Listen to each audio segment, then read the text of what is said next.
Israeli सेना कह रही है कि इस घंटे की शुरुआत में लेबनान से 3 ड्रोन लॉन्च किए गए थे। एक प्रक्षेपास्त्र उत्तरी शहर केसरिया में एक इमारत से टकराया और यहीं पर प्रधानमंत्री बेंजामिन नेतन्याहू का निवास है। सेना ने 2 अन्य ड्रोन को रोक दिया।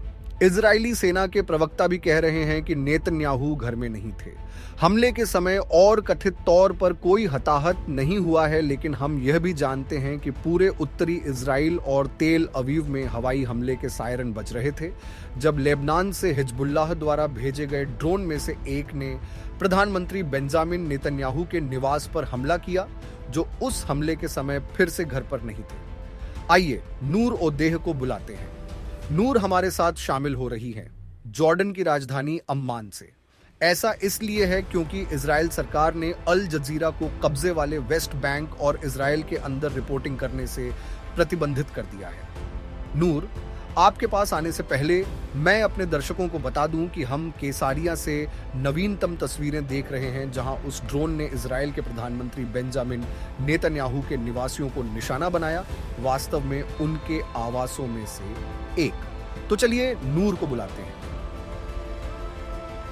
नूर, आप लेबनान से लॉन्च किए गए इस ड्रोन के बारे में क्या सुन रहे हैं और हमें इजराइल के इस क्षेत्र के बारे में बताइए। तो पिछले 1 घंटे से हम इस ड्रोन हमले की रिपोर्ट पर नजर रख रहे हैं। हमने उस क्षेत्र के निवासियों द्वारा पोस्ट किए गए वीडियो देखे हैं और हमने यह भी देखा है कि कैसे इजरायली सैन्य सेंसर ने इजरायली मीडिया पर बहुत कड़े प्रतिबंध लगाए हैं। उन्होंने क्षेत्र को सील कर दिया।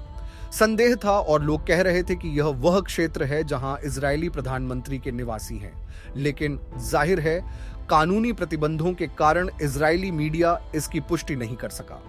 अब हमें नेतन्याहू के कार्यालय से पुष्टि मिली है कि वे हमले के समय घर पर नहीं थे, लेकिन उस ड्रोन हमले में वास्तव में सदन को निशाना बनाया गया था। बेशक इस क्षेत्र में कोई सायरन नहीं बजा था। यह एक ऐसा क्षेत्र है जहां व्यवसायी और राजनेता रहते हैं।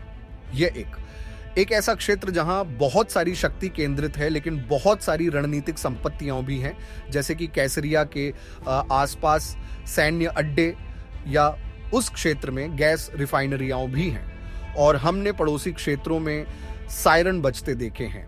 हमने हाइफा में भी सायरन बजते देखे हैं। और यह एक ऐसी रणनीति है जिसका इस्तेमाल हिजबुल्लाह ने अतीत में किया है, रॉकेट दागते हुए, साथ ही विभिन्न लक्ष्यों पर ड्रोन दागते हुए, वास्तव में किसी भी तरह की पहचान से बचते हुए। हवा में हेलीकॉप्टर भी थे, जैसा कि हम वीडियो से देख सकते हैं, लेकिन वे सभी ड्रोन को रोक नहीं पाए।